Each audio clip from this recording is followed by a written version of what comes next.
আসসালামু আলাইকুম। আচ্ছা, এখানে একটি অঙ্ক আছে।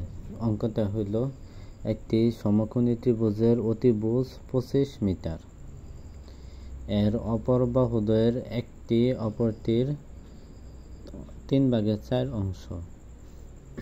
বাহু দুটির দৈর্ঘ্য নির্ণয় করো। এটা নবম দশম শ্রেণীর 16.1 এই অধ্যায়ের মধ্যে আছে। এই অধ্যায়টার নাম হলো পরিমিতি। এই অধ্যায়ের মধ্যে আছে যে এই অঙ্কটা যে একটি সমকোণী ত্রিভুজের অতিভুজ 25 মিটার, এর অপর বাহুদ্বয়ের একটি অপরটির 3/4 অংশ। বাহু দুটির দৈর্ঘ্য নির্ণয় করো। তাহলে সমাধান।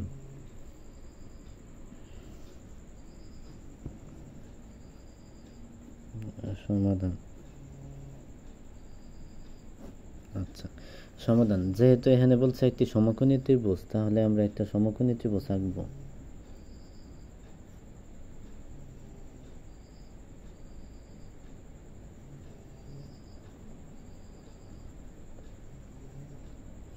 এটা একটা সমকোণী ত্রিভুজ। এই সমকোণী ত্রিভুজের এখানে এ প্রান্ত, এখানে বি, এখানে সি। এই সমকোণী ত্রিভুজের অতিভুজ বলা আছে 25 মিটার। তার মানে সমকোণী ত্রিভুজের এখানে 90 ডিগ্রি কোণ উৎপন্ন হয়েছে। এটার অতিভুজ হইল 25 মিটার। সমকোণী ত্রিভুজের অতিভুজ তো আমরা চিনি, যেখানে কোণ উৎপন্ন হয় 90 ডিগ্রি কোণ উৎপন্ন হয়, ওইটার বিপরীত বাহুটাই হলো অতিভুজ। আচ্ছা, তাহলে অতিভুজ 25 মিটার, আমরা 25 মিটার লিখলাম। এখন বলছে এর অপর বাহুদ্বয়ের একটি অপরটির 3/4 অংশ। একটা যদি আমরা এক্স ধরলাম ভূমি এক্স, তাহলে লম্ব হবে 3x/4। 3/4 অংশ, যে ভূমি যদি এক্স হয় তাহলে এক্স, আর এখানে 3/4 অংশ যেহেতু, এই জন্য 3/4, মানে 3x/4 এটা দেওয়া আছে। এখন আমরা অঙ্কটা করি। এটা দেখা যে দেওয়া আছে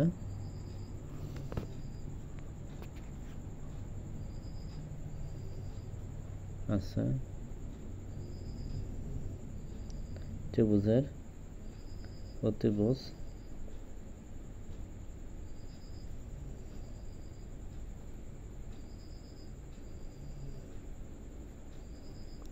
অতিভুজ কয় মিটার দেওয়া আছে? 25 মিটার। এটা দেওয়া আছে। তাহলে ধরি ভূমি x মিটার। এখন এখানে ভূমি x মিটার এটা ধরা যায়, এটা ধরা যায়, অথবা লম্ব x মিটার এটা ধরা যায়। দুইটার মধ্যে একটা ধরলেই হয়। এখন আমরা ভূমিরে x মিটার ধরলাম, তো ভূমি x মিটার, তাই লম্ব কি বলে দিচ্ছে? বাহুটির একটি অপরটির 3/4 অংশ। তাহলে লম্ব হইব x এর কয় অংশ?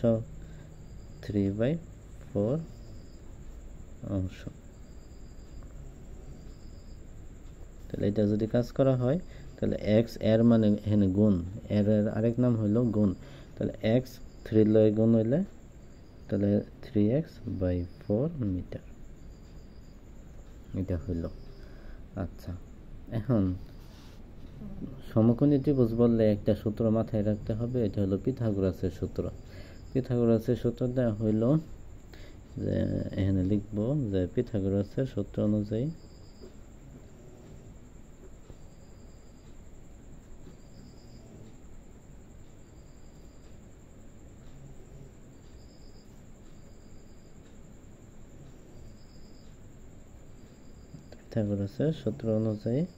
এটা সূত্র আছে পিথাগোরাসের। এটা হলো অতিভুজ স্কয়ার সমান লম্ব স্কয়ার প্লাস ভূমি স্কয়ার।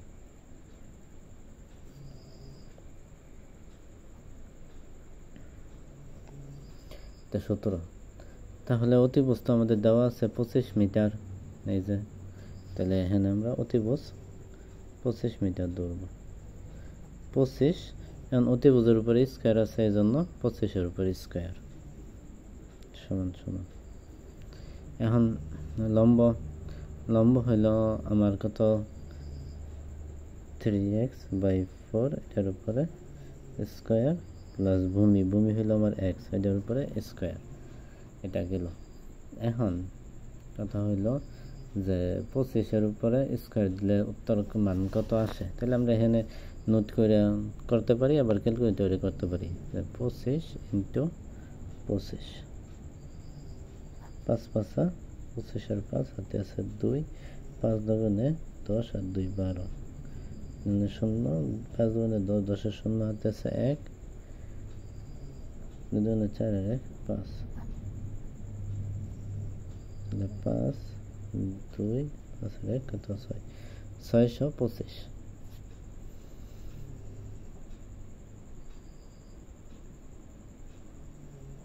5 5 25 2 625, এখানে ভাগ দিলাম, ভাগ এনে হবে কত 625। এখন 3x বলতেছে স্কয়ার আমার, 3 বলতেছে স্কয়ার আমার, x এ বলতেছে স্কয়ার আমার, 4 এ বলতেছে স্কয়ার আমার, কারণ তারা সবাই ব্র্যাকেটের ভিতরে আছে, এটার উপরে স্কয়ার আছে। এখন ব্র্যাকেটের ভিতরে যেহেতু আছে তারা একটা ঘরের ভিতরে আবদ্ধ, এই জন্য এই স্কয়ারের দাবিদার তারা সবাই। তাহলে 3 বলতেছে স্কয়ার আমার, যদি 3 যদি স্কয়ার নেয় তাহলে 9, x এ যদি স্কয়ার নেয় তাহলে 9 স্কয়ার, 4 যদি স্কয়ার নেয় 4 4 16 প্লাস x স্কয়ার, 625 এখানে 16, এখানে নিচে মনে 1 আছে, 16 আর 1 এর লসাগু 16, 16 যদি 16 এর দিয়ে ভাগ হয় তাহলে 1 যদি উপর লয় গুণ হয় তাহলে 9x স্কয়ার, প্লাস 16 যদি 1 দিয়ে ভাগ হয় তাহলে 16x স্কয়ার লয় গুণ হইলে তাহলে 16x স্কয়ার। আচ্ছা,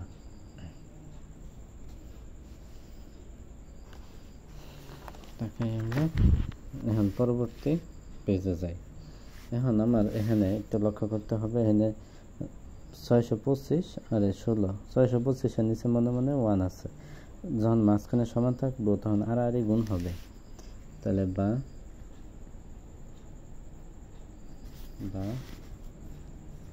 625 × 16 সমান সমান 9x স্কয়ার আর 16x স্কয়ার আছে, তার মানে কত 25x স্কয়ার। আচ্ছা, 25x স্কয়ার এটা আছে। এখন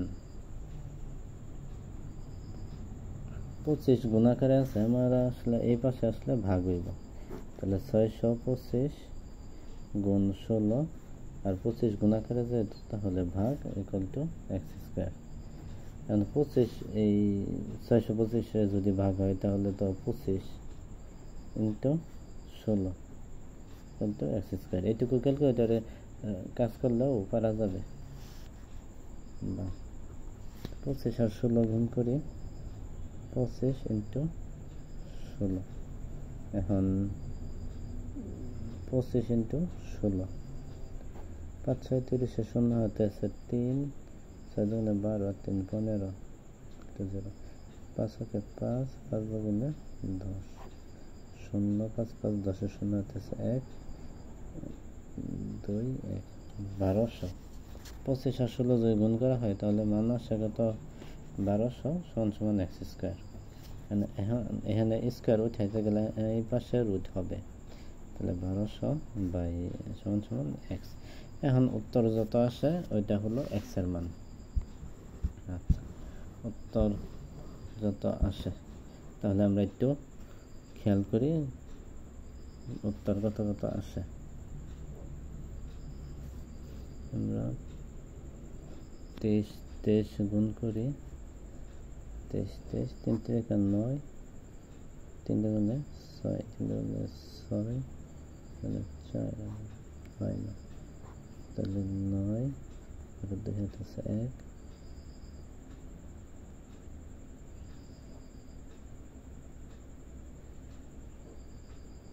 আচ্ছা ক্যালকুলেটরে করলে বের হবে কত হয় উত্তর। আচ্ছা, যত বের হবে তত x এর মান, পরে ওই x এর মান হইল এখানের ভূমি, আর পরে লম্ব হবে ওই এটা সূত্র ফেলাইলে, তাহলে ভূমি, আমার কাছে ক্যালকুলেটর নাই দেখে পারতেছি না, ভূমি এক্স এর মানটা ভূমি হবে এখানে, আর লম্বটা হবে যে আমাদের একটা সূত্র আছে 3x/4, এই যে আমরা মানটা পাইছিলাম 3x/4, এখানে 3 x এর জায়গায় মানটা বসবে আর নিচে 4 হবে। এটা ক্যালকুলেশন করলে যত মান আসে ওইটাই হবে এখানে।